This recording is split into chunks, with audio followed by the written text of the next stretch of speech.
Une importance, celle des relations entre l'Afrique et les États-Unis. Le président de la République l'a souligné dans son discours hier devant le deuxième sommet Afrique-États-Unis.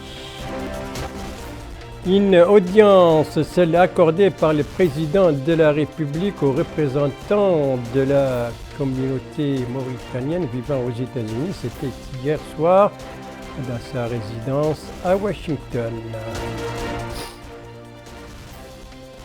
Un départ, celui de la deuxième caravane de distribution des livres scolaires à travers le pays, c'était ce matin sous la supervision du ministre de l'Éducation nationale et de la réforme du système éducatif.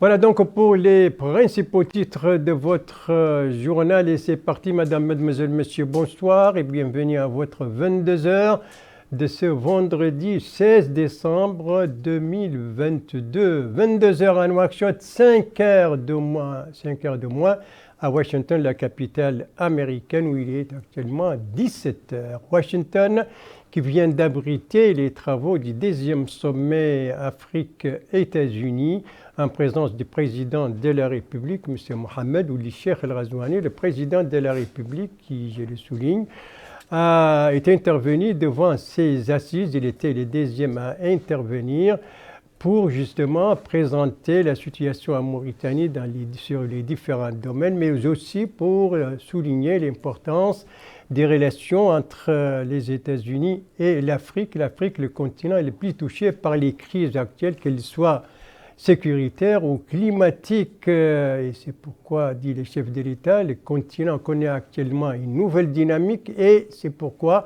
il a besoin toujours du soutien de l'ensemble de ses partenaires, y compris les États-Unis, et cela pour l'atteinte des objectifs de l'agenda 2063.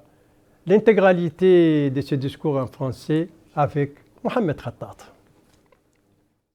Excellence, Monsieur Joe Biden, président des États-Unis d'Amérique, Excellences les chefs d'État, Mesdames et Messieurs, l'impact des crises multiples surgies dans le monde dernièrement sur tous les pays a renforcé le sentiment chez nous tous de l'évidence que l'humanité a un destin commun et qu'on ne peut penser une paix durable sans une sécurité pour tous, tout comme il n'y a pas de succès individuel sur les changements climatiques puisqu'il s'agit d'une bataille que nous sommes condamnés à gagner ou à perdre ensemble. La tenue de notre sommet Afrique-Amérique renferme en cela tant de symboles sur notre conscience d'un destin partagé et de notre responsabilité les uns envers les autres, ce qui renforce notre espoir en notre contribution dans le renforcement de la coopération entre les États-Unis d'Amérique et l'Afrique et l'ancrage de notre foi partagée en la centralité de l'homme et de ses droits, ainsi que les valeurs de démocratie, de développement durable, de sécurité et de paix. Je tiens ici à adresser mes félicitations au président Joe Biden pour avoir pris l'initiative de l'organisation de ce sommet, le remerciant pour l'intérêt qu'il porte à notre continent et son soutien dans le combat qu'il mène pour faire face à tous les grands défis qu'il rencontre. Mesdames, Messieurs, notre continent, l'Afrique, est le plus touché par les crises actuelles, notamment les menaces sécuritaires et les changements climatiques, ce qui est inhérent à des facteurs multiples que le contexte ne permet pas d'énumérer ici. Malgré cela, l'Afrique connaît aujourd'hui une nouvelle dynamique dans la mise en place d'une sécurité collective pour tout le continent, l'amélioration des infrastructures de base, renforçant le développement, la préparation de conditions favorables à l'intégration économique souhaitée et la lutte contre les changements climatiques. Je tiens à souligner le rôle prépondérant joué par mon frère, le président Macky Sall, dans cette nouvelle dynamique grâce à ses qualités reconnues de dirigeant et sa foi en une action africaine commune. Nonobstant tous ces efforts, notre continent continue à avoir besoin du soutien de l'ensemble de ses partenaires, notamment des États-Unis d'Amérique, pour la réalisation des objectifs de l'agenda 2063. Mesdames, Messieurs, en République islamique de Mauritanie, nous fournissons des efforts considérables à l'image de nos frères pour faire face aux multiples défis sécuritaires, climatiques et économiques qui ont envahi le monde. Dans ce cadre, nous avons réussi, dans un environnement régional et international fortement trouble, à assurer la paix et la sécurité de notre pays pour asseoir un développement durable global, tout comme nous œuvrons inlassablement pour la préservation des droits de l'homme et l'ancrage des libertés individuelles et collectives, effort que nous poursuivons sans relâche pour gagner notre guerre totale contre les séquelles de l'esclavage, la discrimination, l'exclusion et toutes les formes de la corruption pour asseoir la bonne gouvernance. Nous avons ainsi bénéficié dans tous nos efforts-ci de l'appui précieux des États-Unis d'Amérique à travers une coopération bilatérale fructueuse et constructive. Je saisis l'opportunité offerte par ce sommet pour exprimer notre satisfaction envers ce qu'a annoncé hier Son Excellence le Président Joe Biden concernant l'éligibilité de notre pays aux avantages de l'initiative Millennium Challenge Corporation et pour réaffirmer notre espoir de tirer profit des autres instruments comme le Feed the Future pour la promotion de l'autosuffisance alimentaire. Tout en réitérant mes remerciements aux États-Unis d'Amérique pour l'appui constant à notre pays et à l'Afrique, de façon générale, je fonde l'espoir en le renforcement, la diversification et la continuation de cette coopération et souhaite plein succès à notre sommet. Je vous remercie. La traduction du discours du président de la République devant le 10e sommet USA Afrique, c'était hier à Washington, un sommet qui avait la participation de 49 chefs d'État et de gouvernements africains, en plus de la délégation de l'Union africaine, bien entendu, le président américain, initiateur justement de ce sommet, un sommet à marge duquel le président de la République a eu plusieurs activités. La dernière de ces activités, c'était l'audience qu'il a accordée aux représentants de la communauté mauritanienne vivant aux États-Unis. C'était hier soir dans sa résidence à Washington. Compte rendu de notre envoyé spécial à Washington, Sid Ahmed Likbar, compte rendu revu en français. C'est plutôt pas les participants, c'est pas cette audience, mais c'est plutôt le sommet lui-même. Le sommet lui-même, on va revenir sur ses travaux et c'est notre correspondant, notre envoyé spécial qui va nous parler de cela, en arabe bien entendu, mais qui sera traduit par Bokar Bayreba. Ce sommet donc qui s'est tenu plutôt en présence de 49 chefs d'État et de gouvernements africains, plus la délégation de l'Union africaine, un sommet le deuxième du genre depuis celui de 2014, et donc qui se tient dans un contexte, dans un cadre tout particulier. C'est ce que nous dit notre envoyé spécial, Sid Ahmed Likbar, compte rendu revu en français par Bokar Bayreba. La session était organisée dans le cadre du sommet États-Unis-Afrique consacré à la discussion du partenariat dans l'agenda 2063. Une session qui s'est déroulée en présence du président de la République, M. Mohamed Ould-Cheikh El Ghazouani. Au cours de la session, les dirigeants ont abordé plusieurs sujets liés au partenariat dans l'agenda 2063, aux partenariats multilatéraux avec l'Afrique pour relever les défis mondiaux et au renforcement de la sécurité alimentaire et de la résilience des systèmes alimentaires. Dans son discours d'ouverture, le président américain Joe Biden a affirmé le soutien de son pays à l'adhésion de l'Union africaine aux Nations unies, appelant l'Union africaine à rejoindre le G20. Il a déclaré que les États-Unis d'Amérique se sont engagés à aider l'Afrique à obtenir les fonds dont elle a besoin pour construire des économies fortes et sont également déterminés à soutenir et promouvoir la démocratie, les droits de l'homme et la gouvernance responsable, notant que la démocratie est le moyen le plus important pour faire face aux défis auxquels l'Afrique est confrontée.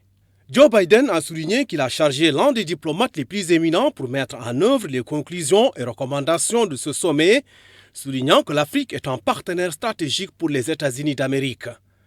L'ouverture de la session a été également marquée par le discours du président de la République du Sénégal, Macky Sall, président en exercice de l'Union africaine, qui a indiqué que le continent africain attend des États-Unis d'Amérique leur soutien dans 6 priorités fondamentales, notamment le renforcement de la paix et de la sécurité, la lutte contre le terrorisme, l'atténuation et l'annulation des dettes, la fourniture des fonds nécessaires à la construction d'infrastructures sur le continent. À cela s'ajoute l'accélération du processus de réforme du Conseil de sécurité, l'adhésion de l'Union africaine à ce Conseil en tant qu'organe membre permanent et l'obtention de l'adhésion au G20. Autre allocution, c'est celle faite par le président de la Commission de l'Union africaine, Moussa Faki Mahamat, qui a déclaré que le continent africain aspire à ce que les États-Unis soutiennent réellement et fournissent des solutions politiques concrètes, ajoutant que l'Afrique a besoin d'un véritable partenariat et d'un soutien financier en vue d'atteindre les objectifs du développement dans le cadre de l'agenda 2063. Pour rappel, l'agenda 2063 est un cadre stratégique pour la transformation socio-économique du continent africain au cours des 50 prochaines années. Il s'appuie sur des initiatives continentales passées et actuelles en faveur de la croissance et du développement durable et cherche à accélérer leur mise en œuvre. Voilà donc sur ce sommet Afrique-États-Unis qui s'est clôturé hier à Washington en présence du président de la République. Et à marge de ce sommet, je vous le disais tout à l'heure, et cette fois c'est la bonne, le chef de l'État a eu donc plusieurs activités. Et la dernière de ces activités, c'était l'audience qu'il a accordée aux représentants de la communauté mauritanienne vivant aux États-Unis. Eh bien, cette audience s'est déroulée dans sa résidence à Washington. C'est un compte-rendu de notre envoyé spécial Sid Ahmed Oulkbar. Compte-rendu revient en français par Abdoulaye Demeba. Au cours de cette rencontre, le chef de l'État a remercié les membres de la colonie mauritanienne pour leur contribution au développement du pays. Il a affirmé que le gouvernement accorde une attention particulière à tous les Mauritaniens, qu'ils soient à l'intérieur du pays ou à l'étranger, soulignant que des réformes ont été entreprises récemment en faveur des Mauritaniens de l'extérieur. Mohamed Ould Cheikh El Ghazouani a cité parmi ces réformes la création d'une direction au ministère des Affaires étrangères, de la coopération et des Mauritaniens de l'extérieur, chargée des colonies mauritaniennes, l'élection de leurs représentants au Parlement et l'adoption d'une loi autorisant la double nationalité. Il a affirmé qu'il est inacceptable qu'un Mauritanien soit étranger dans sa patrie parce qu'il s'est sacrifié pour offrir des conditions de vie décentes à sa famille et contribuer au développement de son pays. Le président de la République a également assuré que l'action du gouvernement vise à résoudre tous les problèmes et contraintes auxquels font face les colonies avant de louer les interventions de leurs représentants qui sont importantes et qui ont abordé les intérêts suprêmes de la nation. Le président de la République a salué les efforts déployés par tous les membres des colonies mauritaniennes dans le monde pour soutenir et appuyer le pays pendant la pandémie de la Covid-19 et leur volonté de contribuer aux efforts déployés pour faire face à cette pandémie avec des assistances médicales ou des contributions économiques au Fonds national de lutte contre la Covid-19. Les représentants de la colonie mauritanienne ont salué dans leurs interventions les réalisations accomplies ces 3 dernières années de manière générale et au profit des colonies en particulier. Ils ont appelé à la mise en profit des compétences nationales extérieures afin de profiter de leurs compétences et expertise en plus de l'ouverture de consulats aux États-Unis d'Amérique, d'une ambassade au Canada et d'un centre culturel qui rattache les membres de ces colonies à leur patrie et à leur culture. Ils ont remercié le président de la République pour ces rencontres qui témoignent de son intérêt et de son attention à la situation des colonies et pour ses efforts pour résoudre leurs problèmes. À la fin de ces rencontres, les représentants de la colonie ont remis un bouclier en l'honneur du président de la République et en reconnaissance des réalisations significatives entreprises en leur faveur ainsi que pour son engagement inlassable à résoudre leurs problèmes. Cette rencontre s'est déroulée en présence du ministre des Affaires étrangères, de la coopération et des Mauritaniens de l'extérieur, Mohamed Saleh Ould Merzouk, du directeur de cabinet du président de la République, Ismaël Ould Cheikh Ahmed, et de l'ambassadrice de la Mauritanie aux États-Unis d'Amérique, son Excellence Madame Cissé Min Cheikha Ould Boïda. Voilà, ça c'était donc l'audience accordée par le président de la République hier soir aux représentants de la communauté mauritanienne vivant aux États-Unis. Et c'était à marge du sommet, le deuxième sommet donc États-Unis-Afrique, un sommet donc par lequel le président Joe Biden a apparemment réussi son exercice de rattrapage après un mandat de son prédécesseur marqué essentiellement par un désintérêt manifeste à l'égard du continent africain. Le président Biden qui a fait beaucoup d'annonces, notamment 55 milliards de dollars sur 3 ans pour l'Afrique. On ne sait pas encore comment ces 55 milliards seront répartis. Et puis ces annonces disant que l'Union africaine doit intégrer le groupe G20 ou encore l'Afrique doit avoir un siège permanent au Conseil de sécurité des Nations Unies. Voilà donc pour cette page diplomatique consacrée à ce sommet américano-africain avec participation du président de la République. Après les diplomatiques, donc, la politique intérieure avec les activités ministérielles dans ce journal, 5 en tout, dont 3 à Nouakchott et 2 à l'intérieur du pays. Et les 2 premières de ces activités concernent le domaine pédagogique puisqu'il s'agit des visites et d'activités du ministre de l'Éducation nationale et de la réforme du système éducatif. D'un côté, il a visité ce matin une école fondamentale, une école d'excellence dans la Muqata'a de Tafarakzena. De l'autre, il a donné la même matinée le coup d'envoi de la 2e caravane de distribution des livres scolaires. Alors, d'où est partie cette caravane, Abdullah Demeba? C'est à partir des locaux de l'Institut pédagogique national que le convoi devant acheminer ce lot de livres scolaires s'est ébranlé. Ces camions transportent plus d'1 million de manuels scolaires qui vont être distribués sur toute l'étendue du territoire national. Il s'agit de manuels traitant des différentes disciplines. Le ministre de l'Éducation nationale et de la réforme du système éducatif, Brahim Val ou Mohamed Lamine, a affirmé que cette opération rentre dans le cadre de la politique mise en œuvre pour la réforme du système éducatif.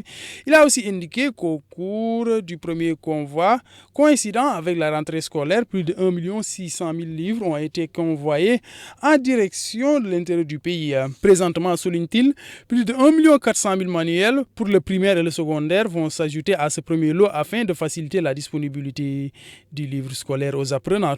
Toujours dans ce cadre, le ministre de l'Éducation nationale et de la réforme du système éducatif s'est rendu à l'école primaire d'excellence Mohamed Mahmoud de Tafarakzena. Il a supervisé la cérémonie de levée des couleurs au sein de l'enceinte de cette école. Les élèves de cet établissement ont entonné l'hymne national. Au cours de cette cérémonie de levée des couleurs, la municipalité de Tafarakzena a offert au cours de cette cérémonie des uniformes scolaires aux 600 élèves de cet établissement. Le maire de la commune de Tafarakzena, Taliboul Mahjoub, a affirmé que le projet d'appui à l'école fait partie de la politique menée par ces municipalités afin de restaurer l'école républicaine, ce qui, souligne-t-il, est une contribution à la vision du président de la République visant à réformer le secteur éducatif. Il a enfin précisé que ce programme d'appui aux établissements de la commune de Tafarakzena a débuté par les écoles d'Ibn Sina, de l'imam Shafi et Sal Amadou Kledor.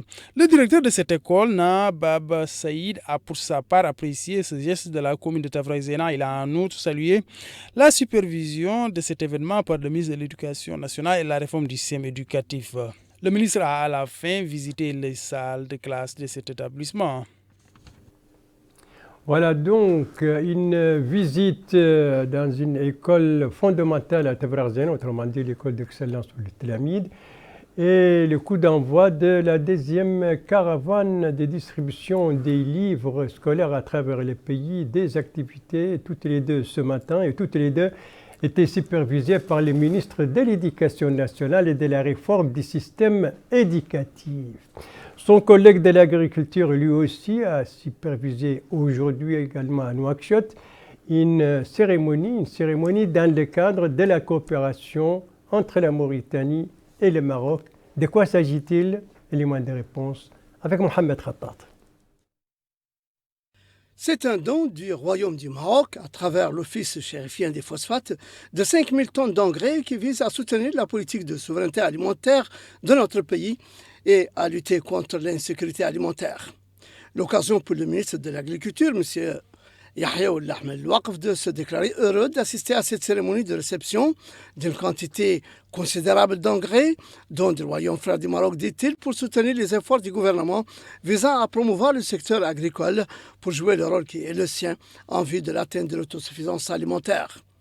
Remerciant au passage l'office chérifien des phosphates, M. Ould Ahmed Louakf a précisé que ce don généreux constitue un jalon de plus des efforts fournis par le gouvernement visant à renforcer la coopération existante entre les deux pays frères sous l'impulsion et le suivi de leurs dirigeants, son Excellence M. Mohamed Ould Cheikh Al Ghazouani et son frère Sa Majesté le roi Mohamed VI. Cela d'autant plus, a-t-il dit, que ce don profitera à des centaines de petits agriculteurs pour améliorer la production de leurs champs. Pour sa part, l'ambassadeur du Maroc en Mauritanie, son Excellence M. Hamid Chabar, a souligné le partenariat stratégique unissant le Royaume du Maroc et la Mauritanie, précisant que la grande dynamique que connaissent les relations bilatérales ne sont que le reflet de la volonté des deux dirigeants, Sa Majesté le roi Mohamed VI et son Excellence M. Mohamed Ould Cheikh Al Ghazouani, pour aller de l'avant dans le raffermissement des relations de fraternité liant les deux peuples. Il a loué les efforts du gouvernement mauritanien visant à moderniser le secteur agricole et à assurer la sécurité et l'autosuffisance alimentaire.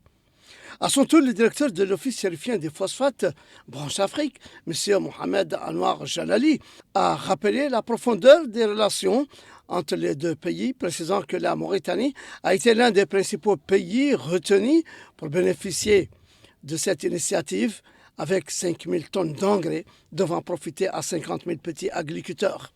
Il convient de noter que le commissariat à la sécurité alimentaire se charge de la réception, du stockage et du transport des engrais agricoles, ainsi que le processus de distribution et de vente aux agriculteurs à des prix subventionnés.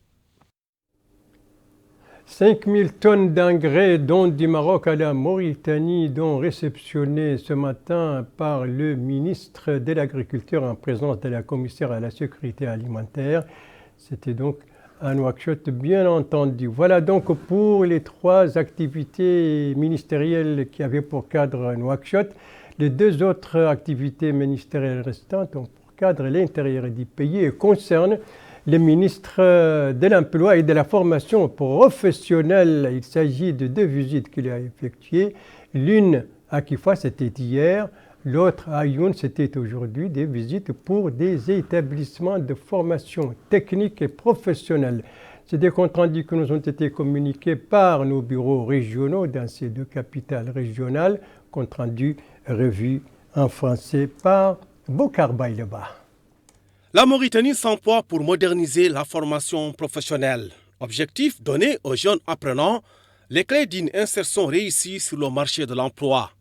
C'est dans ce cadre que se situe la visite du ministre de l'Emploi et de la formation professionnelle, Niang Mamoudou, à l'école de formation technique et professionnelle d'Ayoun. Et c'était en compagnie du Walid Khadel Gharbi Ahmeda Mamadou Kelly. Sur place, le ministre a fait le tour des différents ateliers académiques tout en s'informant du cursus de formation. Il a aussi reçu des explications détaillées sur la nature des formations, les méthodes utilisées par les formateurs et les conditions entourant le flux de travail dans cet établissement. Ainsi, le directeur de l'école de formation technique et professionnelle d'Ayoun, Ali Cheikh Sidi Ali, a déclaré que cette visite vise à examiner de près les problèmes présentés afin de trouver des solutions appropriées. Il a indiqué que le ministre de l'Emploi et de la formation professionnelle s'est engagé à œuvrer pour surmonter toutes les difficultés et allouer des ressources financières pour assurer l'atteinte des objectifs souhaités dans la mise en œuvre du programme du président de la République. À Kifa, là aussi, le ministre de l'Emploi et de la formation professionnelle Niang Mamoudou, en compagnie du Wali Moussaï de la Saba, Baali Abdrahman, a effectué une visite d'information à l'école d'enseignement technique et de formation professionnelle.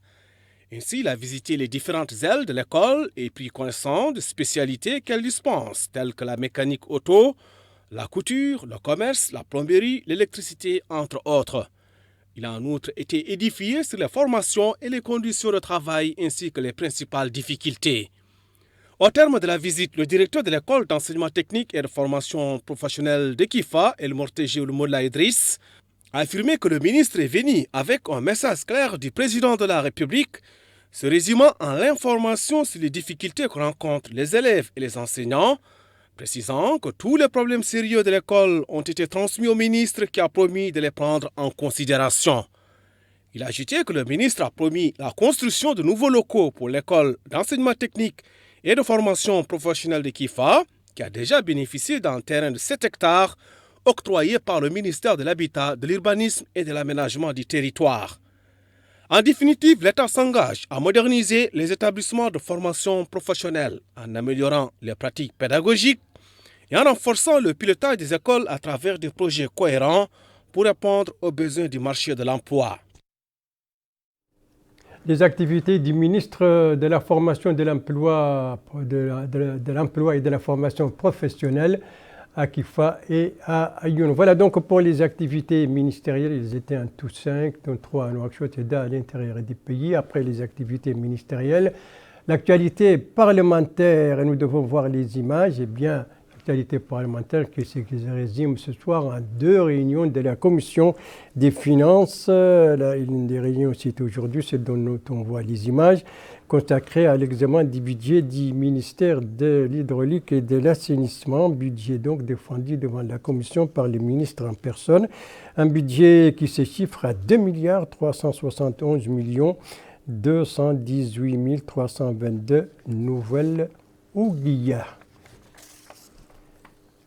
Ça, c'était la réunion donc aujourd'hui de la Commission des finances de l'Assemblée nationale pour examiner le budget du ministère de l'Hydraulique et de l'Assainissement. La deuxième réunion maintenant de la Commission, voici ces images, eh bien, c'est celle qu'elle a tenue hier. Et c'était une réunion qui était consacrée à l'examen, donc, vous voyez les ministres, l'examen du ministère de la Jeunesse, des Sports et des Relations avec le Parlement, d'un budget défendu donc par les ministres devant les membres de la Commission.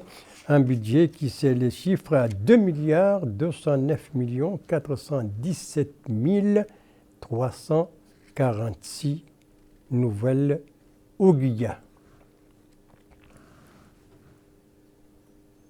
La réunion de la Commission donc des finances de l'Assemblée nationale hier pour examiner le budget du ministère de la Culture, de la Jeunesse, des Sports et des Relations avec le Parlement. Voilà pour l'actualité parlementaire consacrée ce soir à 2 réunions de la Commission des finances. 2 réunions, celle d'aujourd'hui pour examiner le budget du ministère de l'Hydraulique et de l'Assainissement et celle d'hier pour examiner le budget du ministère de la Culture, de la Jeunesse et des Sports. Merci de suivre les JTF de Mauritania. La suite du journal avec une page médicale, un atelier, mais aussi 2 activités politiques. On va commencer par le médical avec le 8e congrès, le 8e congrès maghrébin de chirurgie rénale et d'urologie qui se tient depuis hier, vous le savez, à Nouakchott. Et la 2e journée de ce congrès a été marquée par des activités à l'hôpital militaire de Nouakchott. De quoi s'agit-il, Bokar Baïleba? Cette journée opératoire qui intervient en marge du 8e congrès maghrébin d'urologie a été marquée par la réalisation des interventions chirurgicales à l'hôpital militaire de Nouakchott, notamment pour les tumeurs malignes, au niveau des reins et des voies urinaires, et la chirurgie complexe des calculs utilisant la technologie laser pour la première fois dans cet hôpital par des équipes médicales mixtes spécialisées. Aujourd'hui, nous avons pu organiser une journée opératoire au niveau de l'hôpital militaire. Au cours de cette journée, de patients mauritaniens ont pu bénéficier de techniques opératoires de pointe. En l'occurrence, le traitement de calcul du rein par une nouvelle technique qui est introduite pour la première fois au niveau de la Mauritanie, mais au niveau aussi de la sous-région. Il s'agit du traitement des calculs du rein par laser. C'est une technique très évoluée et qui permet de traiter ce calcul de la manière la plus simple et des manières qui permettent aux malades donc, de se faire opérer le même jour et de rentrer chez eux pendant la même journée. C'est une technique qui va donc permettre d'optimiser et d'améliorer la prise en charge de la lithiase ici en Mauritanie. Nous avons aussi réalisé une autre technique opératoire qui concerne le tumeur de vessie, et donc qui va permettre d'améliorer aussi donc, le traitement et la prise en charge de ces tumeurs vésicales dans notre pays. Nous avons donc réalisé cette intervention grâce à des procédés modernes, et en particulier le laser qui permet de détruire le calcul. Ça permet de faire l'intervention en ambulatoire. Le patient rentre le matin et peut sortir le soir. C'est une intervention qui est considérée comme très très peu invasive. Il faudra, je pense, la développer et je me tiens à la disposition de mes amis urologues mauritaniens pour les accompagner dans cette nouvelle aventure. Le calcul rénal par laser est un nouvel outil thérapeutique qui a pris une place de choix dans l'arsenal de traitement des calculs rénaux, détrônant la chirurgie classique du calcul. Ses avantages sont nombreux, pas de risque de lésion rénale et un retour au domicile programmé dès le lendemain de l'intervention. La journée a été aussi marquée par une réunion d'échange, d'expertise et d'expérience entre les différents spécialistes de la chirurgie rénale et urologique. A noter que le 8e congrès maghrébin d'urologie vise à faire la lumière sur la réalité de la chirurgie du rein et des voies urinaires, être au diapason des récents développements scientifiques dans ce domaine et échanger des expériences et des connaissances. Voilà donc des opérations chirurgicales aujourd'hui à l'hôpital militaire de Nouakchott, des opérations à marge des travaux du 8e congrès maghrébin des chirurgies rénales et d'urologie qui se tiennent depuis hier donc à Nouakchott. Venons-en maintenant à l'atelier que j'ai annoncé tout à l'heure. Son cadre, c'est Sélibabi, la capitale du Guidi Maha. Il s'agit d'un atelier de formation au profit de 43 responsables de coopératives et de projets générateurs de revenus dans cette wilaya. Compte rendu de notre correspondant permanent là-bas, Mohamed Mustafa Babou. Compte rendu revue en français par Abdoulaye Demeba. 43 regroupements économiques des Moukata de Sélibabi, Wombu, Kabou, Wouliange bénéficient de cette formation qui rentre dans le cadre du projet d'autonomisation des femmes et dividendes démographiques au Sahel Suède. Ces coopératives bénéficient d'un appui financier de l'ordre de 22 millions en Sénouguia. Le Wali Moussaïd de la wilaya du Guidi Maha a affirmé que cet atelier constitue une initiative visant à appuyer l'employabilité des jeunes et des femmes. Il a aussi déclaré que ce programme bénéficie à 1100 familles de ces régions. Mama Mintou Younes, représentant du projet d'autonomisation des femmes et dividendes démographiques au Sahel, a affirmé que la première phase des interventions de ce projet bénéficie aux wilayas des deux Hautes de la Saba et du Guidi Maha. Elle a aussi indiqué qu'elle cible principalement les femmes et ménages démunis.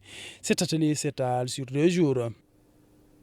Un atelier de formation au profit de 43 responsables des groupements et coopératives, intervenant dans le domaine du développement local au niveau de la wilaya du Guidi Maha. Venons-en maintenant aux activités politiques annoncées. Ça, ce sont des images d'une manifestation politique organisée à Nouadhibou par la Fédération de la capitale économique, l'occasion pour la secrétaire fédérale de revenir sur le discours du président de la République à l'occasion du 70e anniversaire de l'indépendance nationale, en parlant des réalisations, des réalisations concrètes et des augmentations de salaires annoncées par le président de la République et d'autres mesures. Elle a appelé les populations de la capitale économique pour donc se mobiliser et pour se sensibiliser autour de ces discours et pour aussi préparer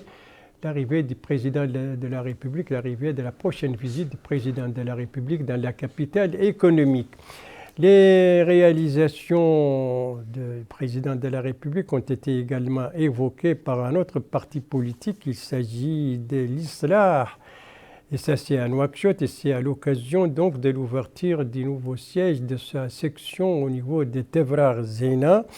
Une session donc, une manifestation placée sous les signes soutien aux réalisations du président de la République, M.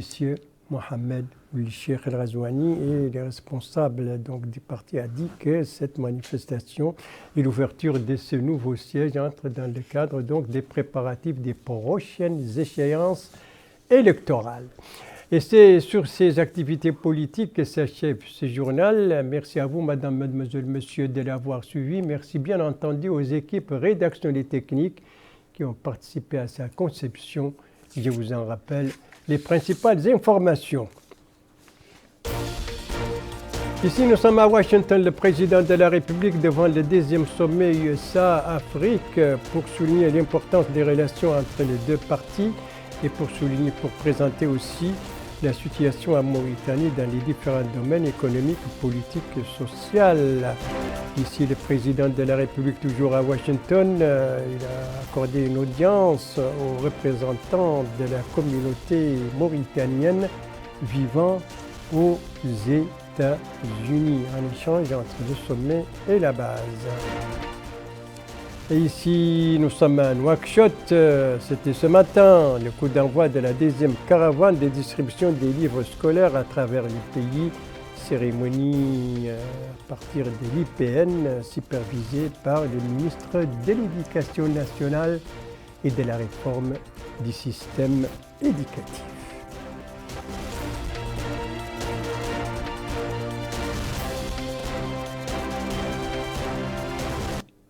Voilà, il ne me reste plus qu'à vous souhaiter une très bonne fin de soirée, une très bonne fin de semaine et à vous donner rendez-vous, Inch'Allah, demain à la même heure, 22h. Bonsoir.